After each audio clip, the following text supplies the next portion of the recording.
waktu Nabi meninggal. Setelah turun ayat al-yauma akmaltu lakum dinakum wa atmamtu alaikum ni'mati wa raditu lakum al-islam madinah. Ini hari aku sempurnakan nikmat agamaku kepada kalian, aku sempurnakan nikmatku atas kalian, dan aku ridha Islam sebagai agama kalian. Ini ayat turun di hari Arafah, di Hajjatul Wada' pada hari Jumat. Dan Rasulullah berada di atas untanya waktu ayat ini turun di hadapan Sayyidina Umar bin Al-Khattab. Orang Yahudi bilang, ada satu ayat di dalam Al-Quran, kalau turun kepada kami sekalian Yahudi, maka kami akan jadikan hari tersebut hari lebaran, hari Id. Maka Sayyidina Umar bilang, ayat apa? Al-yawma akmaltu lakum dinakum wa atmamtu alaikum ni'mati wa raditu lakum al-islam madinah. Sayyidina Umar menjawab, saya tahu itu hari. Turunnya di mana? Kapan? Itu di hari Idnya kita, di hari Arafah, di padang Arafah, dan pada hari Jumat di Hajjatul Wada'.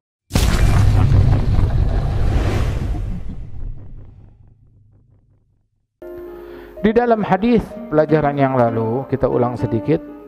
Qala Rasulullah SAW dalam hadis sahih yang diriwayatkan oleh Imam Ahmad bin Hanbal, Rasulullah bersabda, jahidul musyrikin bi amwalikum wa anfusikum wa alsinatikum.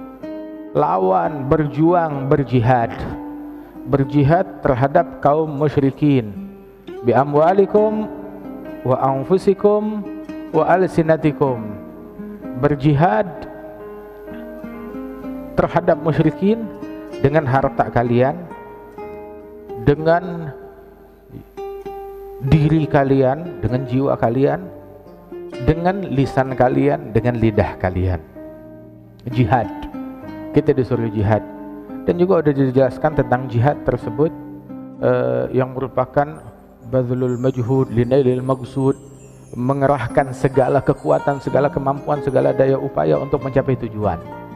Dan tujuan, perlu diingat bahwasanya tujuan jihad bukan pendudukan suatu negeri. Tujuan jihad bukan penaklukan suatu negara. Tujuan jihad bukan menumpahkan darah orang yang beda agama, ya kan? Sebab kalau tujuan jihad untuk ngebunuhin Yahudi, Nasrani, musyrikin, kalau tujuannya seperti itu, waktu Nabi Muhammad meninggal dunia, kan kita baca sirahnya Nabi. Nabi waktu meninggal dunia, baju perangnya digadaikan kepada orang Yahudi. Maknanya apa? Waktu Nabi meninggal, setelah turun ayat al-yauma akmaltu lakum dinakum wa atmamtu alaikum ni'mati wa raditu lakum al-islam madinah. Ini hari aku sempurnakan nikmat agamaku kepada kalian, aku sempurnakan nikmatku atas kalian, dan aku ridha Islam sebagai agama kalian. Ini ayat turun di hari Arafah, di Hajjatul Wada' pada hari Jumat.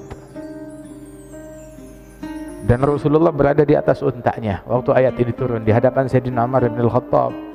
Orang Yahudi bilang, ada satu ayat di dalam Al-Quran, kalau turun kepada kami sekalian Yahudi, maka kami akan jadikan hari tersebut hari lebaran, hari Id.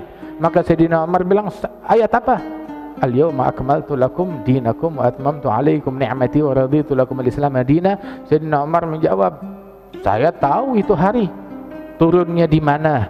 Kapan? Itu di hari Idnya kita, di hari Arafah, di padang Arafah, dan pada hari Jumat di Hajjatul Wada'.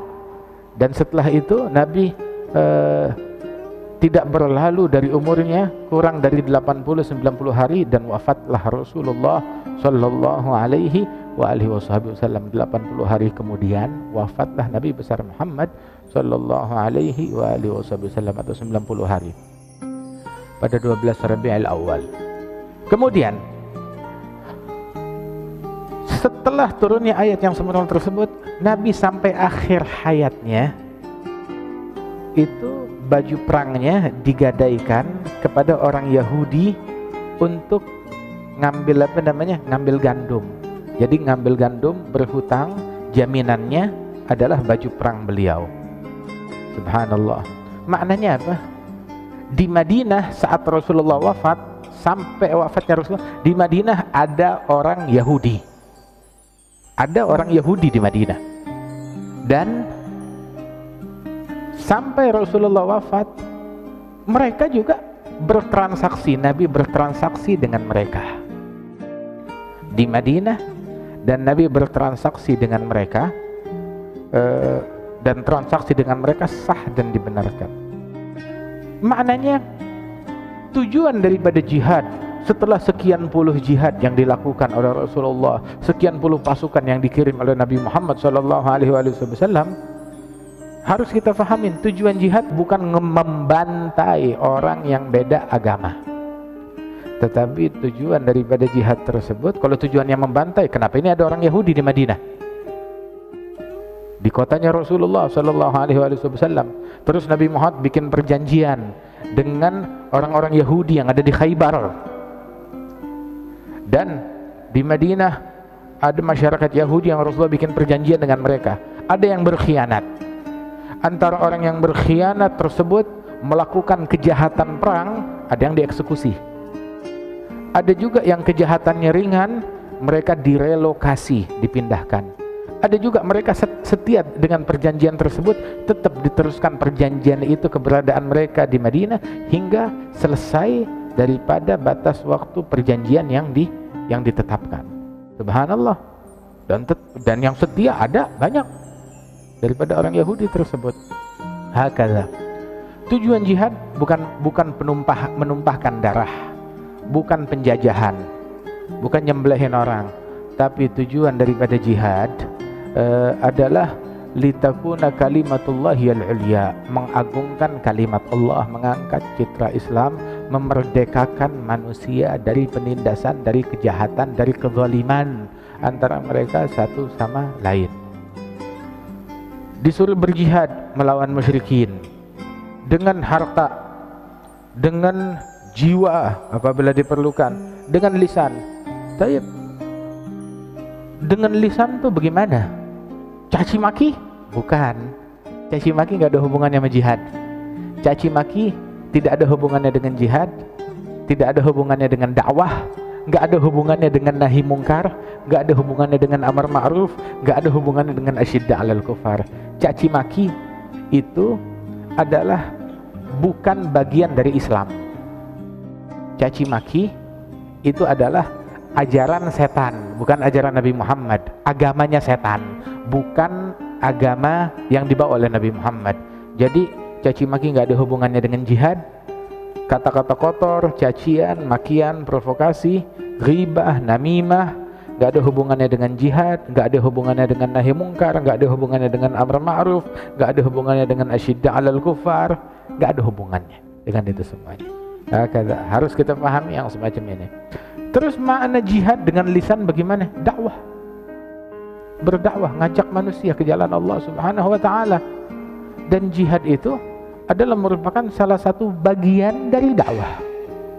Dia bagian dari dakwah jihad tersebut. Dengan harta juga berinfak, berderma seperti yang dilakukan oleh Sayyidina Abu Bakar As-Siddiq. Datang Sayyidina Umar bin Al-Khattab, dia bawa harta. Sayyidina Utsman bin Affan, dia bawa 70.000, 80.000 keping emas. Ini untuk bantu Rasulullah berjihad. Yujahiz jaishal usrah. Kemudian juga datang Sayyidina Umar bin Al-Khattab bawa harta yang banyak lagi. Dibilang, apa yang kamu sisakan untuk keluargamu? Saya sisakan jumlah yang sama. Jadi harta saya setengahnya buat Rasulullah, setengahnya untuk keluarga. Datang Sayyidina Abu Bakar Siddiq bawa harta yang banyak. Nabi nanya, apa yang kamu sisakan untuk keluargamu? Maka dijawab oleh Abu Bakar, lebih besar dari ini. Loh, apa yang lebih besar dari ini semua? Allah wa Rasuluh. Yang saya sisakan untuk mereka adalah Allah dan Rasulnya sallallahu alaihi wasallam, radhiyallahu ta'ala an ashabi Rasulillahi ajma'in. Dengan harta, dengan nyawa, dengan jiwa mereka. Bahkan Rasulullah sallallahu alaihi wasallam beliau sendiri yang terjun, yang bergerak dalam berjihad. Peperangan yang dilalui oleh Rasulullah hingga patah giginya Nabi Muhammad, pecah keningnya Rasulullah, darah mengalir dari tubuhnya Rasulullah sallallahu alaihi wasallam. Dan sahabat Rasulullah yang terbunuh banyak. Hakadha. jahidul musyrikin bi amwalikum wa anfusikum wa alsinatikum. Dan ini sudah dijelaskan di dalam pelajaran yang lalu. Dan apa yang dilakukan oleh para wali songo, yang dilakukan oleh para pendakwah dengan dakwah mereka yang santun, yang berakhlak, yang mencerminkan lisannya Nabi Muhammad dan dakwahnya Nabi Muhammad, ada jihad yang sebenarnya. Jihad yang sebenarnya adalah itu. Jihad yang hakiki adalah itu. Bukan jihad taruh bom membunuhi orang. Apalagi bomnya ditaruh di pasar. Kemudian dia kasih label ini jihad.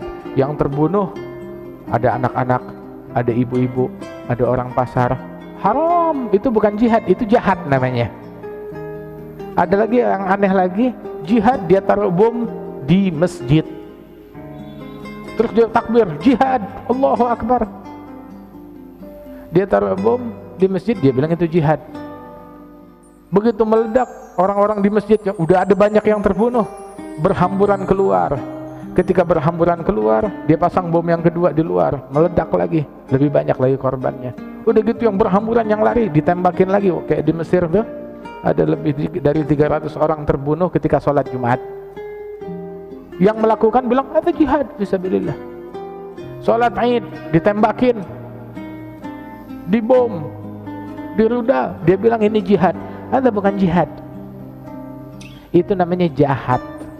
Artinya maknanya kalimat jihad diperkosa, dicuri, dijarah, diambil untuk agenda politik, untuk kekuasaan, untuk ngambil harta, untuk ngambil negerinya orang lain.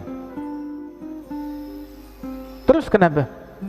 Maknanya jangan kita mudah tertipu dengan label jihad. Teliti dulu.